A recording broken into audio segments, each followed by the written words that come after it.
Hello प्यारे बच्चों, physics classes में आपका फिर से स्वागत है। लास्ट क्लास में हमने कूलॉम का नियम और इसके अलावा कूलॉम के नियम का जो व्यंजक है वो प्राप्त किया था।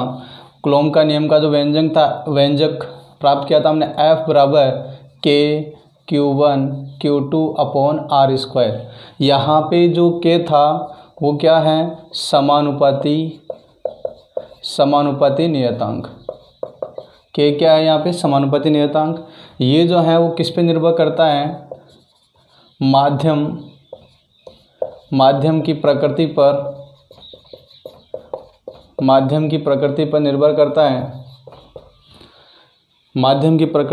करता है। और इसका जो मात्रक है K का आप मात्रक याद करोगे क्या हो जाएगा, newton metre square upon coulomb square. और इसी की आप अगर विमा ज्ञात करो, ये समानुपाती नियतांक है, अगर इसकी विमा ज्ञात करते हो आप, ये तो क्या हो गया इसका मात्रक। और इसका विमीय सूत्र अगर आप लिखते हो, विमीय सूत्र क्या आ जाएगा, यहाँ से आप प्राप्त कर लोगे इसमें रख के m1 L1 T-2 और L2, और इधर क्या हो जाएगा A1 T1 और इसका स्क्वायर हो जाएगा। इसको सरल करेंगे तो क्या आ जाएगा m1 L3 T-4 और यहाँ से क्या हो जाएगा A-2। ये K का क्या हो गया, विमीय सूत्र हो गया। K क्या है, समानुपाती नियतांक। ये किस पे निर्भर करता है, प्रकृति पर, माध्यम की प्रकृति पर निर्भर करता है। जो K का मान जो है, K का मान कैसे दिया जाता है, 4 पाई एप्सिलॉन। यहाँ जो एप्सिलॉन है वो क्या है, विद्युतशीलता। ये क्या है, एप्सिलॉन क्या है, विद्युतशीलता। और ये जो विद्युतशीलता है ये निर्वात या हवा के लिए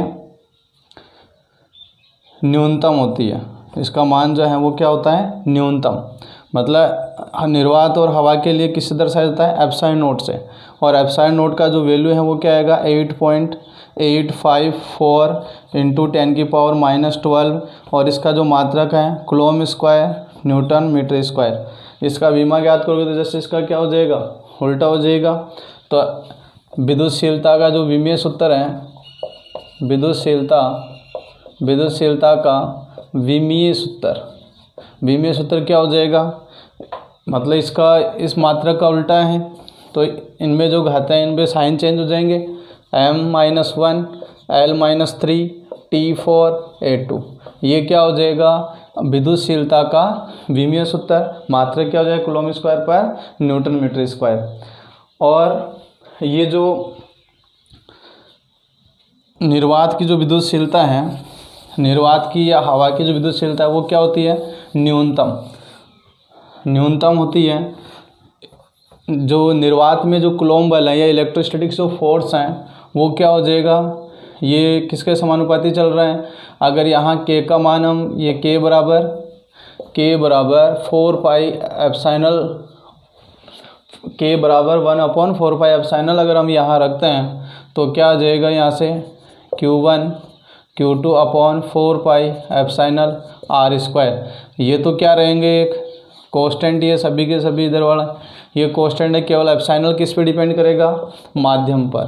किस पे डिपेंड करेगा, अलग अलग माध्यम आएंगे। जैसे अगर जल है तो जल के लिए कितना हो जाएगा, ये 7.12 इंटू 10⁻⁻10। और अगर ये कांच हो तो कांच के लिए क्या आ जाएगा, 3.01 इंटू 10⁻11। और बाकी कूलॉम स्क्वायर पर न्यूटन मीटर स्क्वायर, इसके लिए मात्रक सेम रहेगा। तो ये चीज़ें आपको, अब ये इतने बड़े बड़े अगर मान हमें ज्ञात करना पड़े तो बहुत टिपिकल है। इस वजह से इसे सरल करने के लिए एक नया कंसेप्ट दिया जाता है कि हम केवल इतना पता करें कि ये निर्वात की तुलना में कितनी गुना है, कि कोई भी अगर माध्यम आ रहा है, कांच, जल और भी अन्य बहुत सारे जो मीडियम है, उनसे केवल ये पता करें कि ये कितना गुना है। तो उसके लिए हमें क्या पढ़ना पड़ेगा, आपेक्षिक विद्युतशीलता या पराविद्युतांक। तो पहले हम विद्युतशीलता पढ़ते हैं कि विद्युतशीलता क्या है।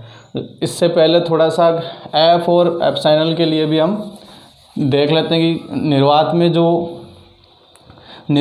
जो विद्युत बल है वो F0 और इधर क्या आ जाएगा Q1 Q2 4 pi epsilon not R square. मतलब यहाँ से ये पता चल रहा है कि F जो है, यहाँ से क्या पता चल रहा है कि F जो है वो किसके व्युत्क्रमानुपाती है, एप्सिलॉन के। अगर एप्सिलॉन का मान न्यूनतम है तो इसका मान क्या हो जाएगा, मैक्सिमम, अगर ये मिनिमम है तो, और अगर ये मैक्सिमम है तो इधर क्या हो जाएगा, मिनिमम।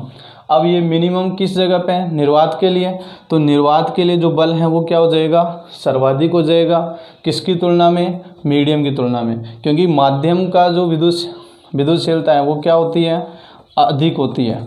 माध्यम की विद्युतशीलता वो क्या होती है, धीरे धीरे बढ़ती जाती है। जैसे आपने जल की देखी थी अभी, जल के लिए क्या आया था 7.12 × 10⁻⁻10। तो यहाँ ये क्या हो गया, एक 10 गुना कम हो गया, और इधर आगे भी जो अंक है वो भी चेंज हुए हैं। तो इस वजह से क्या होता जाता है, जैसे जैसे माध्यम रखते जाते हैं वैसे वैसे विद्युतशीलता का मान बढ़ता रहता है। अब ये विद्युतशीलता क्या है, यहाँ से एक चीज़ और ध्यान रखें कि एप्सिलॉन नॉट ऐसा क्यों लिखा कि F0 जो है वो ज़्यादा होता है, मतलब निर्वात में दो आवेशों के मध्य लगने वाला बल जो है वो सर्वाधिक होता है, और किसकी तुलना में, माध्यम की तुलना में। इसका कारण क्या है कि जो निर्वात की जो विद्युतशीलता है वो सबसे कम होती है, और किसकी तुलना में, माध्यम की तुलना में। कोई भी माध्यम है तो मतलब सबसे कम किसकी होगी, निर्वात की। फिर जैसे जैसे माध्यम आएगा वैसे वैसे क्या होता रहेगा, चेंज होता रहेगा। तो विद्युतशीलता के बारे में पढ़ते हैं कि विद्युतशीलता क्या है। तो विद्युतशीलता के लिए आप देखोगे विद्युतशीलता क्या है, जैसे मान लो कोई दो आवेश हैं और इन दोनों आवेशों के मध्य की दूरी मान लेते हैं r है, और इनके मध्य जो लगने वाला बल बिल्कुल क्या है, बीच में निर्वात है तो इनके मध्य लगने वाला बल क्या होगा, सर्वाधिक होगा। मतलब F0 आएगा निर्वात के लिए, और यहाँ क्या आ जाएगा Q1 Q2 4 pi epsilon not और R स्क्वायर, सर्वाधिक बल लगेगा, निर्वात है। तो ये विद्युतशीलता क्या है, अगर यहाँ पे ये सर्वाधिक क्यों हो रहा है कि यहाँ से जितनी बल रेखाएं निकल रही है वो कहाँ पहुँच रही है, Q1 से Q2 तक पहुँच रही है, और Q2 की कहाँ पहुँच रही है, Q1 तक। अगर यहाँ से 100 है तो यहाँ भी कितनी पहुँच रही है, वो 100 विद्युत बल रेखा, इनकी विद्युत क्षेत्र पूरा का पूरा यहाँ तक पहुँच रहा है। उसका कारण क्या है कि निर्वात है तो यहाँ पे इस फील्ड से इंटरेक्ट करने के लिए कोई अन्य फील्ड जनरेट नहीं हो रहा है। लेकिन जैसे ही इन दोनों के बीच में अगर कोई मीडियम रखा जाता है, जैसे ही इन दोनों आवेशों के मध्य कोई मीडियम रखा जाता है, तो उस मीडियम में क्या होगा, जैसे यहाँ से 100 अगर यहाँ से चल रही है तो यहाँ केवल 60, मतलब कुछ ना कुछ जो विद्युत बल रेखाएं वो क्या हो रही हैं, अवशोषित हो रही हैं। किसके द्वारा, माध्यम के द्वारा। इस माध्यम के द्वारा क्या हो रही है, अवशोषित हो रही है। और उसका कारण क्या है कि इस माध्यम का क्या हो गया, बाह्य विद्युत क्षेत्र की वजह से क्या हो गया, उसका ध्रुवण हो गया। मतलब यहाँ पे अगर प्लस है, इधर माइनस है, तो यहाँ कैसा ये बन रहा है, इस जगह पे जो है इधर माइनस और इधर प्लस, मतलब एक नया खुद का एक फील्ड क्या कर देगा, जनरेट कर देगा, जो उसके क्या होगा, विपरीत होगा। जो बाह्य विद्युत क्षेत्र है उसके क्या हो जाएगा, विपरीत हो जाएगा। इस वजह से उसके प्रभाव को क्या करेगा, ये कम करेगा। जैसे ही प्रभाव को कम करेगा तो इन दोनों के मध्य जो बल है वो क्या हो जाएगा, कम हो जाएगा। मतलब माध्यम में बल जो है, जैसे जैसे माध्यम रखेंगे वैसे वैसे बल का मान जो है वो कम होता रहेगा। तो विद्युतशीलता क्या हुई, यहाँ से किसी माध्यम की वहन क्षमता जो बाह्य विद्युत क्षेत्र को क्या कर लेता है, अवशोषित कर लेता है, उससे इंटरेक्ट कर लेता है, और विद्युत बल रेखा को क्या कर लेता है, स्टोर कर लेता है अपने अंदर। तो उसको क्या बोलेंगे, विद्युतशीलता। मतलब यहाँ से इस नाम को देख कर तो ऐसा लगता है परमिटिविटी, ये इसको गुजारेगी, यहाँ से जो बल रेखा है वो उधर पहुँचेगी, लेकिन ऐसा नहीं होता है। परमिटिविटी किसको अलाउ कर रहा है, मीडियम अपने ही अणुओं को अलाउ कर रहा है कि आप ऐसा एक नया फील्ड बनाओ जो बाह्य विद्युत क्षेत्र है उसके क्या हो, विपरीत हो, ताकि उसके प्रभाव को कम से कम कर सकें। जिससे क्या होगा, इनके मध्य जो लगने वाला विद्युत बल है वो क्या हो जाएगा, कम हो जाएगा। मतलब ये माध्यम की क्या है, एक अवशोषण करने की क्षमता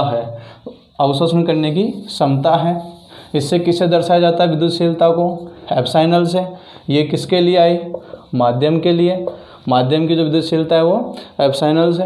और इसका जो मात्रक है, मात्रक क्या आएगा? Coulomb square upon newton metre square. इसके अलावा इसका एक मात्रक और है फेरेड पर मीटर। इसका विमीय सूत्र क्या हो जाएगा? विमीय सूत्र हो जाएगा m⁻⁻1 और L-3 और यहाँ से क्या हो जाएगा T4 और A2। ये इसका क्या हो जाएगा? विमीय सूत्र। विमीय सूत्र इसको किससे दर्शाते हैं? एप्सिलॉन से। और ये तो माध्यम है, तो निर्वात के लिए अभी थोड़ी देर पहले बताया मैंने, निर्वात के लिए जो विद्युतशीलता है वो किससे दर्शाई जाएगी? एप्सिलॉन नॉट से। और इसकी जो वैल्यू है वो क्या हो जाएगी? 8.854 इंटू 10⁻⁻12 और कूलम्ब स्क्वायर पर न्यूटन मीटर स्क्वायर। ये क्या होती है? न्यूनतम। क्या है ये? न्यूनतम है। न्यूनतम है, इसीलिए जो निर्वात में बल है वो क्या हो जाएगा? सर्वाधिक। मतलब एफ नोट क्या होता है? सर्वाधिक होता है। किसकी तुलना में? माध्यम की तुलना में। क्योंकि निर्वात की जो विद्युतशीलता है वो बिल्कुल क्या होती है? न्यूनतम होती है। जैसे से माध्यम इसके बीच में रखा जाएगा दोनों आवेशों के मध्य, तो वो क्या करेंगे? इन बल रेखाओं को क्या कर लेगा? स्टोर कर लेगा अपने में, तो अवशोषित कर लेगा, जिससे यहाँ तक बल रेखाएं कम से कम पहुँचेगी और बल का मान क्या होता रहेगा? कम होता रहेगा। यहाँ तक आपको समझ में आ गया होगा। इसके आगे चलते हैं। आप देखो यहाँ आपेक्षिक विद्युतशीलता और पराविद्युतांक, इसको बनाया क्यों? मतलब इसकी क्या ज़रूरत पड़ रही है हमें? अभी मैंने थोड़ी देर पहले बताया कि किसी भी माध्यम का, जैसे वाटर के लिए विद्युतशीलता जो है वो 7.12 इंटू 10⁻⁻10 कूलम्ब स्क्वायर पर न्यूटन मीटर स्क्वायर। ऐसे ही कांच के लिए, ग्लास के लिए अगर हम देखें तो क्या हो जाएगा? 3.01 इंटू 10⁻11 कूलम्ब पर मीटर स्क्वायर। अगर हम इनको याद करेंगे ऐसे, ये तो वैल्यू बहुत बड़ी हो जाएगी, याद करते रहेंगे, इन घातों में कन्फ्यूजन होता रहेगा। तो इस कन्फ्यूजन को दूर करने के लिए हमें एक नए कंसेप्ट की आवश्यकता हुई, जिसको क्या नाम दे रखा है? आपेक्षिक विद्युतशीलता या सापेक्ष विद्युतशीलता, या फिर इसको क्या बोलेंगे? पराविद्युतांक, मतलब डाइलेक्ट्रिक कांस्टेंट। ये इसको बोलेंगे रिलेटिव परमिटिविटी। तो यहाँ से हम आपेक्षिक विद्युतशीलता क्या हो जाएगी कि अगर कोई दो आवेश Q1 और Q2 ये किस में रखे हुए हैं? निर्वात में। किस में रखे हुए हैं? इनके मध्य की दूरी R है और ये कहाँ रखे हुए हैं? निर्वात में। तो इनके मध्य जो लगने वाला बल होगा, इनके मध्य लगने वाला कूलम्ब बल है वो सर्वाधिक होगा। तो निर्वात से तुलना करेंगे हम, पहले निर्वात में रखेंगे इन दोनों को, दोनों आवेशों के निकाय को, फिर इसको किसी माध्यम में, जिस माध्यम की हमें आपेक्षिक विद्युतशीलता ज्ञात करनी है उस माध्यम में रख दिया जाएगा। तो एफ नोट बराबर क्या हो जाएगा? Q1 Q2 upon 4πε0 R square. ये समीकरण नंबर क्या हो जाएगा? 1। अगर इसी निकाय को पूरे को बिना इनकी दूरी चेंज किए हुए, बिना आवेशों का मान चेंज किए हुए इसको कहाँ ले जाकर रख देंगे? माध्यम में। जब इनको किसी माध्यम में रख देंगे, इनके मध्य माध्यम भर दिया जाए, पहले निर्वात था, अब क्या कर दिया गया? माध्यम भर दिया गया। तो क्या होगा? अब माध्यम में रखने के बाद मान लो कि माध्यम की विद्युतशीलता क्या है? एप्सिलॉन। पहले क्या थी? निर्वात था, तब एप्सिलॉन नॉट। तो अब क्या हो जाएगा माध्यम में? FM बराबर Q1 Q2 upon 4πε0 R square. दूरी को चेंज नहीं करना, दोनों की डिस्टेंस सेम रहनी चाहिए। केवल जिस मीडियम की हमें आपेक्षिक विद्युतशीलता ज्ञात करनी है, पराविद्युतांक ज्ञात करना है, उसको रख दिया जाए। अब इन दोनों का अगर अनुपात किया जाए, जो अनुपात है वो क्या आएगा? Epsilon R। मतलब आपेक्षिक विद्युतशीलता क्या होगी? निर्वात में लगने वाला बल और माध्यम में लगने वाले बलों का अनुपात, इन दोनों का क्या कर दिया जाए? अनुपात कर दिया जाए, तो वो क्या कहलाएगा? आपेक्षिक विद्युतशीलता या पराविद्युतांक। अब इनको आप इन समीकरण मान रखोगे, यहाँ पे मान रखोगे तो क्या आएगा? वैल्यू रखोगे समीकरण नंबर 1 और 2 से, तो एप्सिलॉन R बराबर क्या आ जाएगा?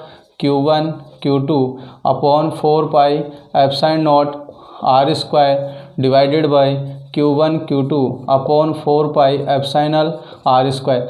ये जो Q1 Q2 कैंसिल हो जाएगा, 4π कैंसिल हो जाएगा, R स्क्वायर। ये जो ऊपर चला जाएगा तो क्या आ जाएगा? एप्सिलॉन R बराबर एप्सिलॉन अपॉन एप्सिलॉन नॉट। मतलब आपेक्षिक विद्युतशीलता क्या है? आपेक्षिक विद्युतशीलता माध्यम की विद्युतशीलता और निर्वात की विद्युतशीलता का अनुपात, माध्यम की विद्युतशीलता और आपेक्ष ये निर्वात की विद्युतशीलता का अनुपात है। मतलब इससे हमें ये पता चल जाएगा कि ये जो माध्यम है वो उससे कितना गुना, उसका जो पराविद्युतांक है वो विद्युतशीलता है वो उससे कितना गुना है निर्वात की तुलना में, निर्वात से कितना गुना है। यहाँ से ये हमारे को क्या पता चलेगा, एक गुणांक पता चलेगा कितना गुना है।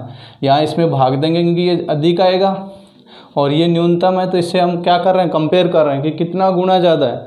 तो ये एप्सिलॉन आर जो है इसको क्या बोलते हैं हम, आपेक्षिक विद्युतशीलता या फिर पराविद्युतांक, और इसी को हम विशिष्ट पराविद्युत भी बोलते हैं, इसे विशिष्ट पराविद्युत भी बोला जाता है। इसको कैसे भी दर्शाते हैं और एप्सिलॉन आर से भी दर्शाया जाता है। वो के अलग था, समानुपाती नियतांक वाला के अलग है, इसको कभी कभी कैसे भी दर्शा दिया जाता है और एप्सिलॉन आर से। आपको एप्सिलॉन आर से दर्शाना था कि कन्फ्यूजन नहीं रहे। तो इस एप्सिलॉन आर का मान जो है वो अलग अलग माध्यमों के लिए अलग अलग होता है। जैसे निर्वात के लिए 1 है, इसका मतलब क्या हुआ, हमें अगर एप्सिलॉन नोट ये निर्वात की जो विद्युतशीलता ज्ञात करनी है तो क्या हो जाएगा, एप्सिलॉन नोट एप्सिलॉन आर। इसके लिए इसका वैल्यू आपको पता है 8.854 × 10⁻12, और ये कितना गुना है, इससे 1 गुना है। तो यहाँ 1 रखोगे तो एप्सिलॉन का मान क्या आ गया, यहाँ एप्सिलॉन नोट हो गया निर्वात की जगह। एप्सिलॉन की जगह क्या रख देंगे, एप्सिलॉन 1 से गुणा करेंगे तो यही आ जाएगा coulomb square newton metre square. इसके अलावा अगर वायु के लिए ज्ञात करना है तो किससे गुणा कर देंगे, इसी को वायु के लिए, एयर के लिए ज्ञात करेंगे तो किससे गुणा करेंगे, 1.003। इससे गुणा करेंगे तो लगभग यही आएगा। इसीलिए निर्वात और हवा के लिए या वायु के लिए क्या दिया जाता है, के का मान 9 × 10⁹ newton metre square upon coulomb square. मतलब ये निर्वात के लिए भी दिया जाता है, हवा के लिए और वायु के लिए। उसका कारण क्या है कि इसका जो मान है, पराविद्युतांक है, वो कोई ज़्यादा नहीं होता है, 1 से थोड़ा सा ही ऊपर है, 1.003। मतलब इसीलिए उसको क्या कर दिया जाता है, इग्नोर कर दिया जाता है। इसीलिए निर्वात, हवा और वायु इन सभी के लिए क्या कर दिया जाता है, के का मान 9 × 10⁹ ही हमें काम में लेना पड़ता है। और ऐसे ही अगर आपको आंसू जल का ज्ञात करना है तो 80 से गुणा कर दो। तो ये अलग अलग फ्रैक्शन लेके इनको ज्ञात किया है। निर्वात के लिए 1 है, पराविद्युतांक या आपेक्षिक विद्युतशीलता या फिर विशिष्ट पराविद्युत का मान एप्सिलॉन आर है। ये भी एप्सिलॉन आर है। ये माध्यम दे रखे हैं। निर्वात के लिए 1, वायु के लिए 1.003, आंसू जल के लिए 80, ऑक्सीजन के लिए 1.00053 और अभ्रक के लिए 3 से 6। ये डिपेंड करेगा अभ्रक की क्वालिटी पे। जैसे जैसी क्वालिटी है उस तरीके से उसका पराविद्युतांक भी क्या हो जाएगा, 3 से 6 के बीच में प्राप्त होता है। मतलब इतना गुना होता है। कांच के 5 से 10, क्योंकि कांच भी अलग अलग वैरायटी का आता है, अलग अलग गुणवत्ता का आता है, इस वजह से उसका पराविद्युतांक क्या करता है, वेरी करता है। और रबर जो है उसके लिए क्या आएगा, 7। बाकी और भी अलग अलग क्वालिटी के अगर रबर है, जैसा मीडियम है वैसे उस तरीके से ये जो पराविद्युतांक है वो बदलता रहता है। तो रबर के लिए 7। सुचालक के लिए, अगर सुचालक के लिए क्या, ये सुचालक के लिए क्या हो गया, अनंत। क्या है, अनंत, इन्फिनिटिव है। एप्सिलॉन आर का मान क्या दे रखा है, इन्फिनिटिव। और इसके लिए सिलिकॉन के लिए 12, जर्मेनियम के लिए 16, ग्लिसरीन के लिए 42.5 और यहाँ पैराफिन मोम के लिए कितना है, 2 से 2.5 के मध्य में है। मतलब अगर इनमें से आप एक तो आंसू जल का याद रखना, निर्वात का, वायु का याद रखने की ज़्यादा ज़रूरत नहीं है। इसके अलावा कांच का, रबर का, सुचालक, माध्यम का, बाकी कोई ज़्यादा इम्पोर्टेंट नहीं है, लेकिन फिर भी मैंने इन सभी को बता दिया इसीलिए कि कहीं कोई चीज़ आउट नहीं हो। हर एक लाइन ये मेरे नोट्स में और इसमें आपको पूरा कंटेंट मिलेगा, एक भी पॉइंट आउट नहीं होता है। अगर फिर भी आपको पसंद नहीं आ रहा है, ये आप लोग देखते हो और उसको सब्सक्राइब भी नहीं कर रहे हो, सब्सक्राइब करना चाहिए, लाइक करना चाहिए और इसे शेयर करना चाहिए। क्योंकि अगर किसी का भला हो रहा है आपके माध्यम से तो इससे बड़ा और क्या इस दुनिया में है। अगर आप किसी का भला कर सकते हो तो केवल क्या करना है, देख के शेयर, उसको सब्सक्राइब करना है और भेजना है। जिसको ज़रूरत है फिजिक्स पढ़ने की वो देख लेगा, बाकी शेयर तो करो, आप अपना क्रम तो करो, ठीक है। तो यहाँ से कूलॉम का नियम हमने लास्ट क्लास में पढ़ा था और विद्युतशीलता विद्युतशीलता माध्यम में से विद्युत बल रेखा गुजरने की क्षमता नहीं है, अवशोषण करने की क्षमता था कि बल रेखाओं क्या करेगा, इंटरेक्ट करेगा, उसको रोकेगा, ठीक है। और आपेक्षिक विद्युतशीलता या पैरा विद्युतांक ये एप्सिलॉन आर होता है। मतलब इससे क्या हो गया, हमें अलग अलग जो विद्युतशीलता है अलग अलग माध्यमों को ज्ञात करने की ज़्यादा जरूरत नहीं है, इतने लंबी लंबी वैल्यू ज्ञात करने की जरूरत नहीं पड़ेगी, केवल ये 80, 5, 4 ऐसे ज्ञात करना, मतलब उससे कितना गुना है निर्वात की तुलना में वो कितना गुना है वही आपको ज्ञात करना है। आई होप आपको समझ में आया होगा वीडियो यहाँ तक, और अगर समझ में आया तो इसे फिर से बोल रहा हूँ कि इसको सब्सक्राइब करें और इसे ज़्यादा से ज़्यादा शेयर करें। Thank you so much.